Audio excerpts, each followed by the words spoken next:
बिस्मिल्लाहिर्रहमानिर्रहीम। अस्सलाम वालेकुम डियर स्टूडेंट्स। हम पढ़ रहे हैं पॉलीमर में अट्रैक्टिव फोर्सेस। हमने पढ़ा था दो तरह की अट्रैक्टिव फोर्सेस होती हैं पॉलीमर्स के मॉलिक्यूल्स में, primary bond and secondary bond. किसी भी कंपाउंड की केमिकल प्रॉपर्टीज़ और माइक्रोस्कोपिक प्रॉपर्टीज़ ये प्राइमरी बॉन्ड की नेचर पे डिपेंड करती हैं। And primary bond is also called intramolecular force like ionic bond, covalent bond, coordinate covalent bond, metallic bond. जबकि किसी भी सब्सटेंस की फिजिकल प्रॉपर्टीज़ और मैक्रोस्कोपिक प्रॉपर्टीज़ ये सेकेंडरी बॉन्ड की नेचर पे डिपेंड करती हैं।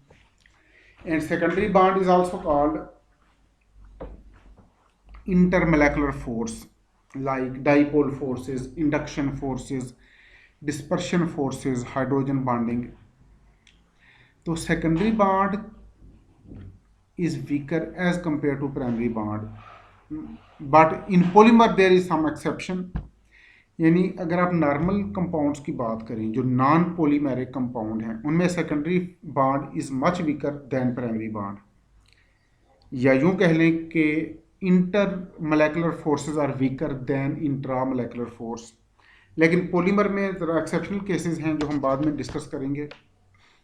तो आमतौर पर सेकेंडरी बॉन्ड चूंकि केमिकल प्रॉपर्टीज़ को एड्रेस नहीं करता, तो secondary bond is not significant for formation of stable chemical compound. Secondary bond चूंकि मेन बॉन्ड नहीं होता, मॉलिक्यूल का किसी केमिकल कंपाउंड की जो फॉर्मेशन है वो कोवेलेंट बॉन्ड पे डिपेंड करती है। चूंकि एटम्स एक दूसरे के साथ कोवेलेंट बॉन्ड बना के एक लंबी चेन बनाते हैं, तो मेन रोल तो किसी भी केमिकल कंपाउंड की स्टेबिलिटी में प्राइमरी बॉन्ड का ही होता है। Secondary bond stable chemical compound की फॉर्मेशन में तो इतना सिग्निफिकेंट नहीं होता, अलबत्ता मॉलिक्यूल की एग्रीगेशन में ये बड़ा इंपॉर्टेंट है। मॉलिक्यूल्स के एग्रीगेट्स बनने में और सुपरामोलेकुलर स्ट्रक्चर बनने में ये बड़ा स्ट्रांगली रोल प्ले करता है। तो these forces, intermolecular forces are primary bond, it affects physical properties like melting point, boiling point, density, viscosity, surface tension, solubility, volatility etcetera.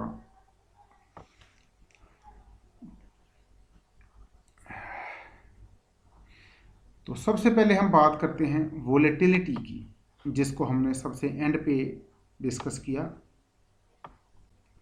Volatility mean conversion of a compound into its vapours.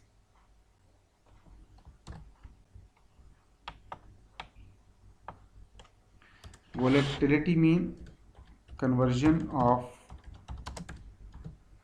Solid or liquid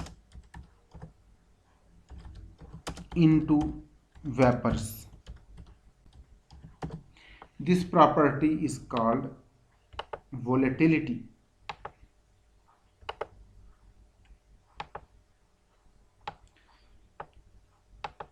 And volatility depends on strength of secondary bond. Secondary bond जितना ज़्यादा strong होगा, यानी इंटरमोलेकुलर forces जितनी stronger होंगी, उतना ही volatility कम होगी, उतना ही solid या लिक्विड सब्सटेंस को वेपर में कन्वर्ट करना मुश्किल होगा। अब किसी भी सब्सटेंस के मॉलिक्यूल को एक दूसरे से सेपरेट करने के लिए जितनी एनर्जी रिक्वायर्ड है उसे कहते हैं cohesive energy. The total energy required to separate molecules from each other and to bring them away from each other till infinite distance. किसी भी सॉलिड या लिक्विड के मॉलिक्यूल्स को एक दूसरे से सेपरेट करके इन्फिनिट डिस्टेंस तक ले जाने के लिए जितनी एनर्जी रिक्वायर्ड है उसे कहते हैं कोहेसिव एनर्जी। इन्फिनिट डिस्टेंस का मतलब है कि एटम्स को या मॉलिक्यूल्स को एक दूसरे से इतना दूर ले जाएं, यानी किसी भी सब्सटेंस के कॉन्स्टिट्यूएंट पार्टिकल्स को, चाहे वो एटम्स हों, आयंस हों या मॉलिक्यूल्स हों, उनको एक दूसरे से इतना दूर ले जाएं कि उनके दरमियान अट्रैक्शन ख़त्म हो जाए। इस डिस्टेंस को कहते हैं infinite distance, where there is where the attraction between molecule becomes negligible. ये देखें, ये इन्फिनिट डिस्टेंस की डेफिनेशन है। Infinite distance mean the distance where attraction between molecules becomes zero. तो किसी भी सब्सटेंस के मॉलिक्यूल्स को अगर हम एक दूसरे से इतना दूर कर दें कि उनके मॉलिक्यूल के दरमियान अट्रैक्शन ख़त्म हो जाए, नेग्लिजिबल हो जाए, ये प्रोसेस कहलाता है इस प्रॉपर्टी को कहते हैं वोलेटिलिटी। ये प्रोसेस कहलाता है वेपोराइजेशन। और जितनी एनर्जी रिक्वायर्ड है मॉलिक्यूल को सेपरेट करके इन्फिनिट डिस्टेंस तक ले जाने के लिए, उस एनर्जी को कहते हैं कोहेसिव एनर्जी। अगर आपने लिक्विड को वेपर्स में कन्वर्ट करना है तो इसे कहेंगे, कोहेसिव एनर्जी को कहते हैं हीट ऑफ वेपोराइजेशन। और एक मोल लिक्विड के मॉलिक्यूल को सेपरेट करके इन्फिनिट डिस्टेंस तक ले जाने के लिए जितनी एनर्जी रिक्वायर्ड है उसे कहते हैं मोलर हीट ऑफ वेपोराइजेशन। और एक मोल सॉलिड के पार्टिकल को इन्फिनिट डिस्टेंस तक सेपरेट करने के लिए जितनी एनर्जी रिक्वायर्ड है उसे कहते हैं मोलर हीट ऑफ सब्लिमेशन। तो cohesive energy may be heat of vaporisation और it may be heat of sublimation. Cohesive energy is approximately equal to heat of vaporization or heat of sublimation at constant volume. Cohesive energy per unit volume is called cohesive energy density. CED से इसको हम represent करेंगे। Cohesive energy per unit volume is called cohesive energy density. तो जितना cohesive energy density ज्यादा होगी उतना ही volatility कम होगी। तो वोलाटिलिटी यानी एबिलिटी टू कन्वर्ट सॉलिड और liquid into vapour is directly proportional,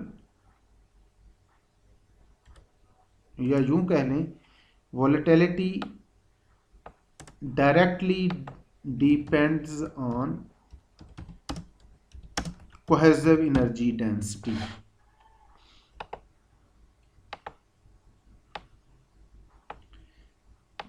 Volatility directly depends on cohesive energy density.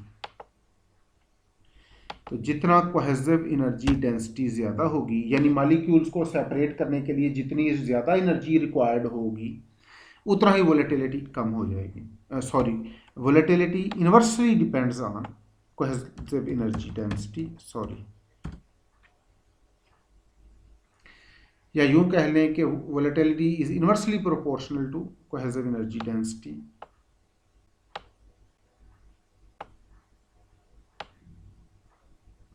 तो अब हमें देखना है कि कोहेसिव एनर्जी डेंसिटी इटसेल्फ किन फैक्ट पैरामीटर्स पे डिपेंड करती है। हमने कहा वोलेटिलिटी कोहेसिव एनर्जी डेंसिटी पे डिपेंड करती है और cohesive energy density directly depends on molar mass. पहली बात ये हमने प्रीवियस लेक्चर में पढ़ा था कि जितना मॉलिक्यूल का साइज बड़ा होगा उतना ही उसका मोलर मैस भी ज़्यादा होगा और उतना ही उसमें डिस्टॉर्शन ज़्यादा होगी, पोलराइजेबिलिटी ज़्यादा होगी, डिस्पर्शन फोर्सेस स्ट्रांगर होंगी, इसलिए कोहेसिव एनर्जी डेंसिटी ज़्यादा होगी।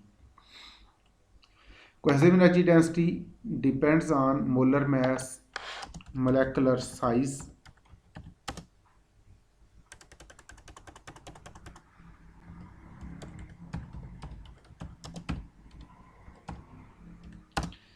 पोलराइजेबिलिटी। अगली बात है total translational energy and temperature. इन सारे फैक्टर्स पर कोहेसिव एनर्जी डेंसिटी डिपेंड करती है।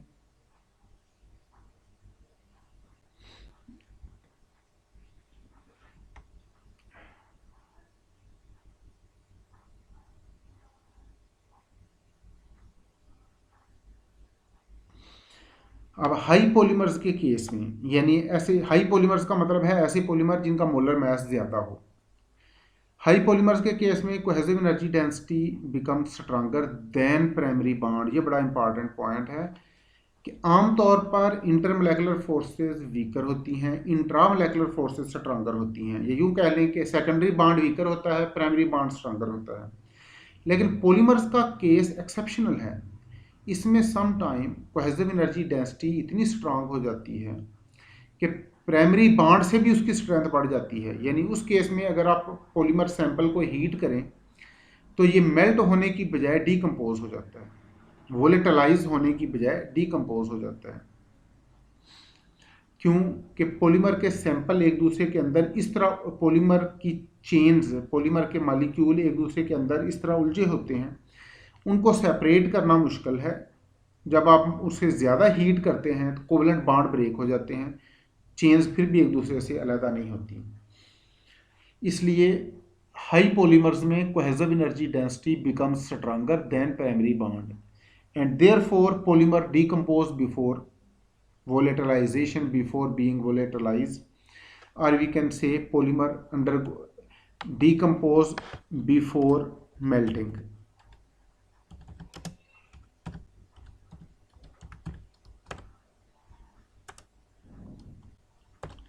इसलिए ज़्यादातर केसेस में पॉलीमर को जब हीट करते हैं तो ये मेल्ट होने की बजाय डीकम्पोज हो जाता है। क्योंकि जब आप ज़्यादा हीट करते हैं तो पॉलीमर के सैंपल में जो डिफरेंट चेन्स होती हैं, ये चूँकि एक दूसरे में उलझी हुई होती हैं, इनको सेपरेट करने के लिए ज़्यादा एनर्जी रिक्वायर्ड होती है। अलबत्ता कोवलेंट बॉन्ड ब्रेक करने के लिए कम एनर्जी रिक्वायर्ड होती है। तो in case of polymer decomposition is easier than melting and boiling.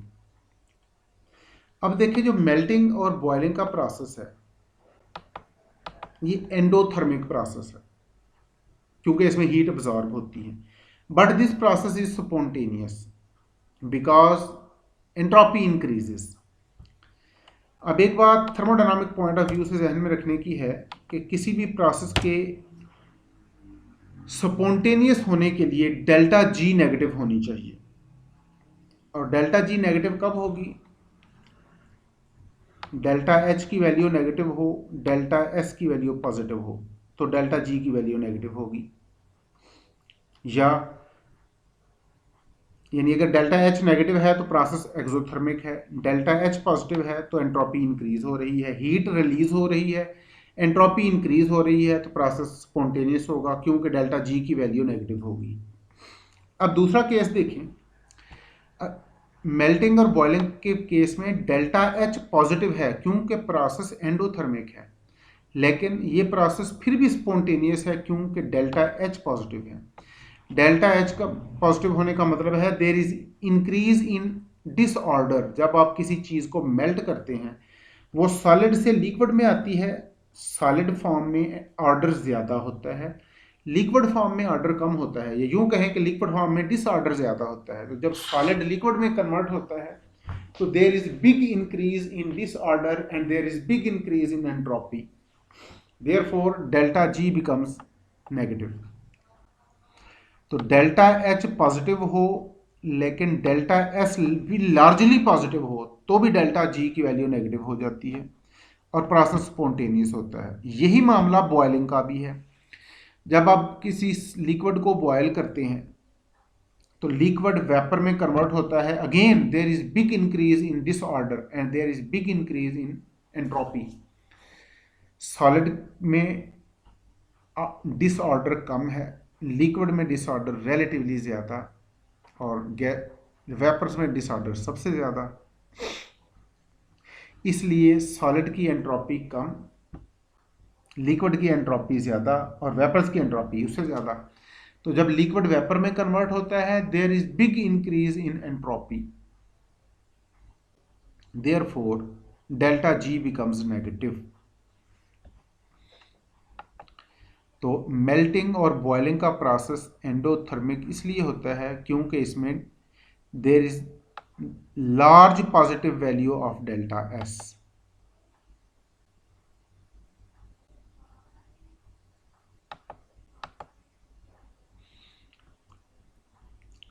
तो आमतौर पर अगर किसी कंपाउंड का मेल्टिंग पॉइंट ज़्यादा हो तो उसका बॉइलिंग पॉइंट भी ज़्यादा ही होता है। तो एक अलबत्ता मेल्टिंग पॉइंट और मोलेकुलर स्ट्रक्चर में एक कम्प्लेक्स रिलेशनशिप है।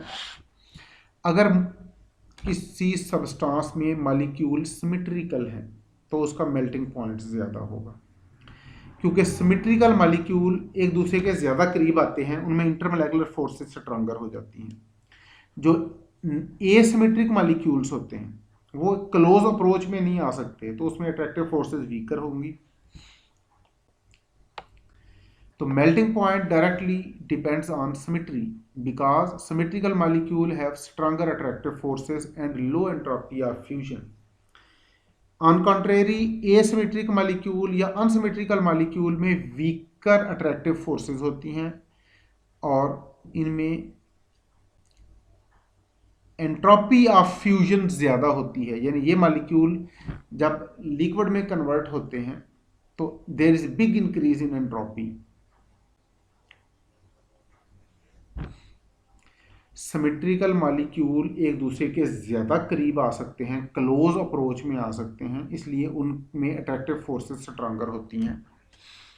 और अनसिमेट्रिकल मॉलिक्यूल एक दूसरे से क्लोज अप्रोच में नहीं आ सकते, इसलिए उनमें अट्रैक्टिव फोर्सेस रिलेटिवली वीक होती हैं। अलबत्ता सिमेट्रिकल मॉलिक्यूल की एंट्रोपी ऑफ फ्यूजन कम होती है। There is less increase in disorder when symmetrical molecules undergo melting or fusion, but there is big increase in entropy when a compound having unsymmetrical molecule undergo fusion। Unsymmetrical molecules वाला compound जब melt होता है तो entropy में big increase होती है, और symmetrical molecule वाला कंपाउंड जब मेल्ट होता है तो एंट्रोपी में लेस इंक्रीज होती है।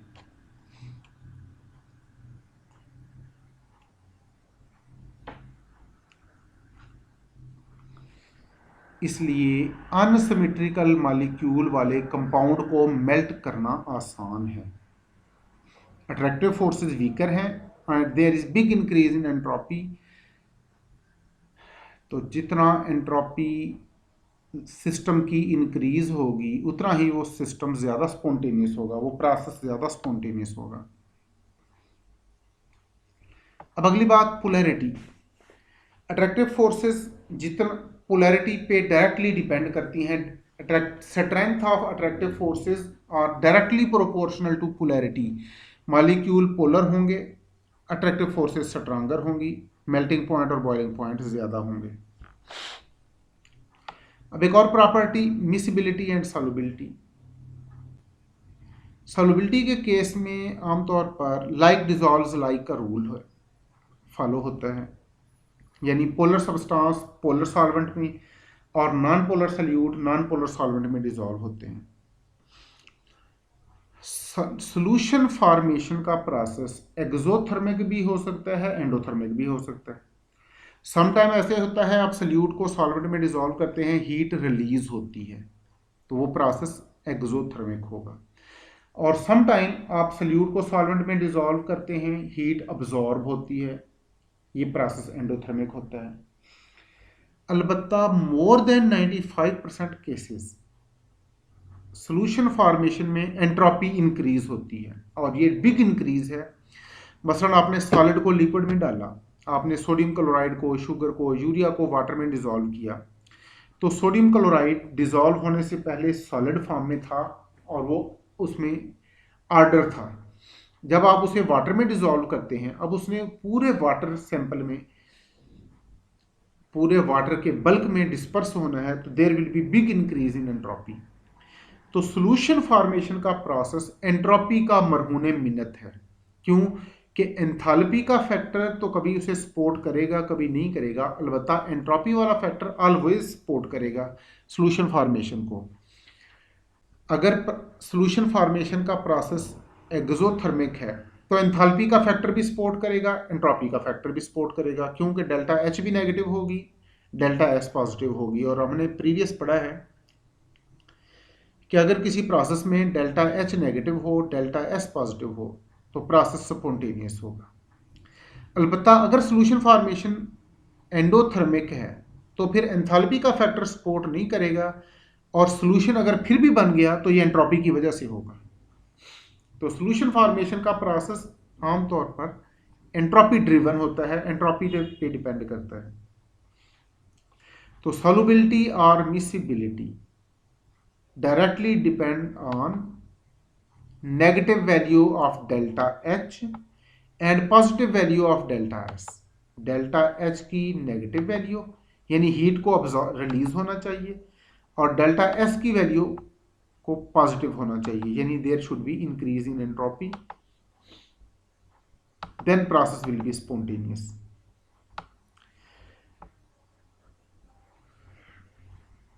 अब देखते हैं कि इंटरमोलेकुलर फोर्सेस का पॉलीमर की टाइप्स के साथ क्या रिलेशन है। अगर इंटरमोलेकुलर फोर्सेस स्ट्रॉन्गर हैं, कोहेसिव एनर्जी डेंसिटी ज़्यादा है, तो फिर पॉलीमर स्ट्रांग होंगे, स्टिफ होंगे, उनमें स्ट्रेस को बर्दाश्त करने की रेजिस्टेंस ज़्यादा होगी और मैकेनिकल स्ट्रेंथ भी ज़्यादा होगी। तो हम कहेंगे कि stiffness, resistance to stress and mechanical strength, ये तीन बातें हमने पढ़ी। स्टिफनेस यानी कि उसमें हार्डनेस समझ लें, stiffness, resistance to strength, resistance to stress and mechanical strength, ये तीनों properties they depend on strength of intermolecular force और they depend on cohesive energy density. जबकि flexibility, compliance to strength and mechanical strength, it is inversely proportional to cohesive energy density। तो stiffness directly depend करती है cohesive energy density पे, और flexibility ये inversely depend करती है कोहेसिव एनर्जी डेंसिटी पे। सिमिलरली रेजिस्टेंस टू स्ट्रेस यानी स्ट्रेस बर्दाश्त करने की सलाहियत, ये डायरेक्टली डिपेंड करती है कोहेसिव एनर्जी डेंसिटी पे। कोहेसिव एनर्जी डेंसिटी ज़्यादा है तो पॉलीमर स्ट्रेस को रेजिस्ट करेगा, लेकिन अगर कोहेसिव एनर्जी डेंसिटी कम है then there will be compliance to stress, यानी फिर मॉलिक्यूल स्ट्रेस को बर्दाश्त नहीं करेगा, वो स्ट्रेस को, कंप्लायंस का मतलब है हुक्म की तामील करना। अब मॉलिक्यूल स्ट्रेस को बर्दाश्त नहीं करेगा बल्कि स्ट्रेस के अकॉर्डिंग एक्ट करेगा। सिमिलरली अगर कोहेसिव एनर्जी डेंसिटी कम है तो मैकेनिकल स्ट्रेंथ भी कम होगी।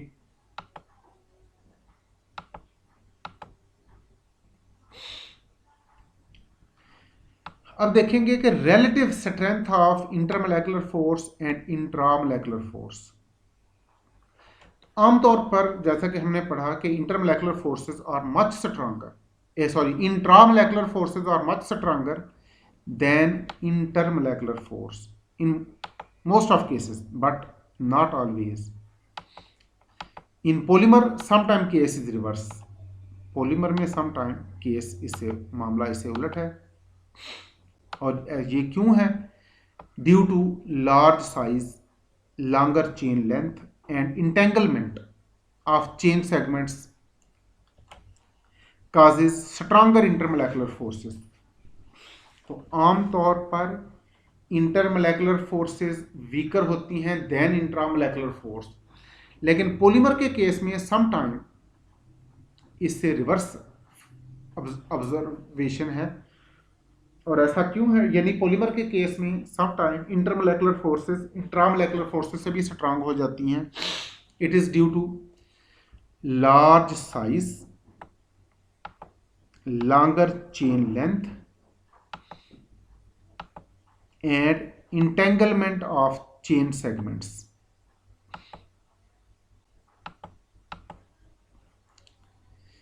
Therefore polymers undergo degradation before melting। ये हमने बात पहले भी की थी कि ऑर्गेनिक पॉलीमर्स को जब हीट किया जाए तो वो मेल्ट होने से पहले या वोलेटलाइज होने से पहले डीकम्पोज हो जाते हैं, डीग्रेड हो जाते हैं। क्यों?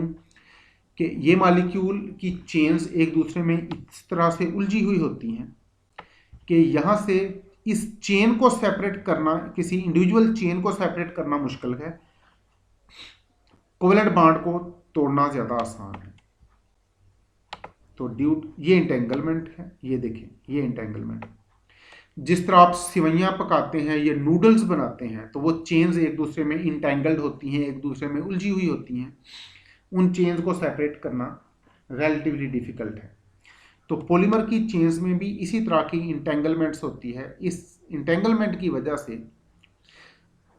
हीट यूनिफॉर्मली डिस्ट्रीब्यूट नहीं हो सकती, तो इंडिविजुअल चेन्स को सेपरेट करना मुश्किल है। जब आप ज़्यादा हीट करते हैं तो कोवेलेंट बॉन्ड ब्रेक होना शुरू हो जाते हैं।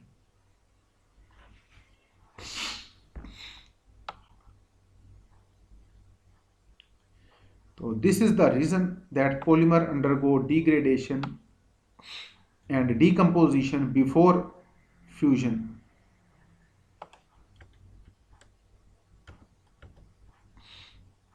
तो